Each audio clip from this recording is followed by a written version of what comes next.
রাষ্ট্র সবসময় আমাদেরকে একটা বর্গীকরণ করে রেখেছিল, সবসময় আমাদেরকে একটু আলাদা করে দেখা হতো। স্বৈরাচার সরকারের রক্তচক্ষুকে উপেক্ষা করে রাস্তায় নেমে পড়েছিল, সেই ইতিহাস অবর্ণনীয়। আমরা সাধারণ আলেম সমাজ যাত্রাবাড়িতে আমরা একটি প্রোগ্রাম করেছিলাম। আমারও কিছু বলার আছে। এই শিরোনামটার মধ্যেও একটা মিনিং আছে। সেই মিনিংটা হলো যে রাষ্ট্র সবসময় আমাদেরকে একটা বর্গীকরণ করে রেখেছিল, সবসময় আমাদেরকে একটু আলাদা করে দেখা হতো। জগন্নাথ ইউনিভার্সিটির শিক্ষার্থী এবং যাত্রাবাড়ি বড়মাছের শিক্ষার্থী কখনোই একরকম দেখা হতো না। পুলিশ যাত্রাবাড়ির শিক্ষার্থীকে দেখলে, একটা মাথার শিক্ষার্থীকে দেখলে মনে হতো যে সেটা নিজের সন্তানের মতো না, সেটা অন্য এক ধরনের সন্তানের মতো। সে কেন জানি হত্যাযোগ্য, তার দাড়ি টুপি আছে মানে সে নতুন ভাবে চিত্রিত হতো। তো আমরা সেই পাঠকে পিছনে ফেলে এসেছি, আমরা সেই ইতিহাসে আর যাব না। আমরা যেই নতুন বাংলাদেশ পেয়েছি, সেই নতুন বাংলাদেশ আমাদেরকে উপহার দেওয়ার জন্য যারা কথা রেখেছিল, সেই মহান আল্লাহ তাআলার শুকরিয়া আদায় করি। এবং যারা বীর যোদ্ধা, যারা নিজেদের জীবনকে উৎসর্গ করে দিয়ে আমাদেরকে এই বিজয় উদযাপনের সুযোগ করে দিয়েছিল, আজকে গণতান্ত্রিক ছাত্র সংসদ যে আয়োজন করছে, সে আয়োজনে কথা বলার সুযোগ করে দিয়েছে, সেই বীর শহীদদের আমি স্মরণ করছি। এবং শিক্ষকরা, বিশেষ করে আমি যাত্রাবাড়ি বড়মাছের শিক্ষক হিসাবে, আমি তো আন্দোলনে সেইভাবে নামতে পারিনি, রাজপথে সেইভাবে আমি, ছাত্ররা যেভাবে কাঁধে কাঁধ রেখে, মাদ্রাসা শিক্ষার্থীরা সেই শুরু থেকে কোটা আন্দোলনের সাথে সম্পৃক্ত না হওয়া সত্ত্বেও তারা যেইভাবে নৈতিক দাবি থেকে এক ভাইয়ের সাথে বৈষম্য করা হচ্ছে সেই তাড়না থেকে তারা নেমে এসেছিল। তারা তো চাইলে বলতে পারতো যে কোটার সাথে আমাদের কোনো সম্পৃক্ত নেই, আমরা সরকারি চাকরিতে আমাদের কোনো সুযোগ নেই, ফলে এই কোটার সাথে আমরা যাব না। কিন্তু সেই দিকে তারা যায়নি। যদি আপনি দেখেন 2013 সালে হেফাজত ইসলাম 61 জন, হেফাজত ইসলামের যে মেসাকার 61 জন অধিকার তালিকা করেছিল। 61 জন মারা যাওয়ার পরও সিভিল সোসাইটি সেই সময় কোনো শব্দ করেনি।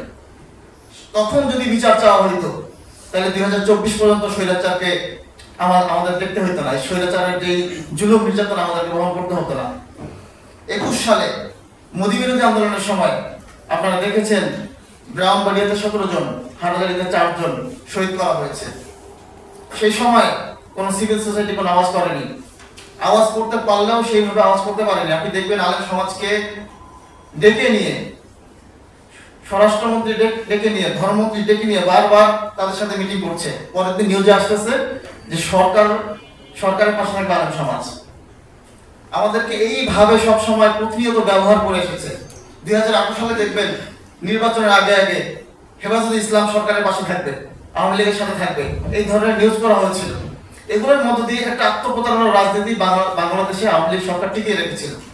আর আমরা সেই সবগুলোকে দেখে দেখে আমরা আন্দোলিত হওয়ার কোনো সুযোগ পাইনি। কিন্তু 24-এর গণঅভ্যুত্থান যেইভাবে আমাদেরকে একটা আশার সঞ্চার দেখেছিল, যেইভাবে আমাদেরকে আলোড়িত করেছিল, যেইভাবে আমাদেরকে আন্দোলিত করেছিল, যেইভাবে সারা বাংলাদেশের মানুষ ধর্ম বর্ণ নির্বিশেষে কাঁধে কাঁধে মিলিয়ে রাজপথে তাদের নিজেদের দাবি আদায়ে তারা পাশে দাঁড়িয়েছিল, সেই ইতিহাস আমরা পুনর্ব্যাখ্যা করতে চাই না।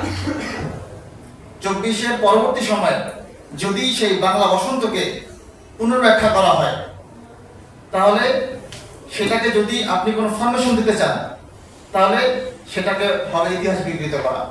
আপনি যাত্রাবাড়ির ভিডিওগুলো দেখবেন, সেই ভিডিওর মধ্যে দুইটা জিনিস কমন দেখবেন। যাত্রাবাড়ির প্রত্যেকটা ভিডিও আমি অ্যানালাইসিস করছি, সেই অ্যানালাইসিস করার মধ্যে দুইটা জিনিস কমন পেয়েছি। একটা হলো গুলির আওয়াজ, যে প্রত্যেকটা ভিডিওর মধ্যে গুলির আওয়াজ মাস্ট আছে। আর আরেকটা জিনিস কমন হলো যে প্রত্যেকটা ভিডিওর মধ্যে নারায়ে তাকবীর আল্লাহু আকবার স্লোগান আছে। তো এই যে দেখেন দুইটা বর্গীকরণ, একটা হলো জালেম, একটা হলো মজলুম। একটা জালেমের আওয়াজ হলো গুলির আওয়াজ, আর একটা হলো মজলুমের আর্তনাদ হলো নারায়ে তাকবীর আল্লাহু আকবার। আমাদের কাছে কোনো ইন্টারনেট ছিল না, আমরা ওই সময় ইন্টারনেট শাটডাউন করে দিয়ে সরকার যেভাবে আমাদের উপর অপূর্ণ নির্যাতন করেছিল, ব্লক রেড দিয়ে গণগ্রেফতার করেছিল, আমরা তো তাদেরকে অ্যাকুমুলেট করার জন্য কোনো পন্থা অবলম্বন করতে পারিনি। আমরা রাস্তায় নেমে নারায়ে তাকবীর আল্লাহু আকবার স্লোগান দিয়েছি, মানুষ মুহুর্মুহুভাবে তারা রাজপথে নেমে এসেছিল।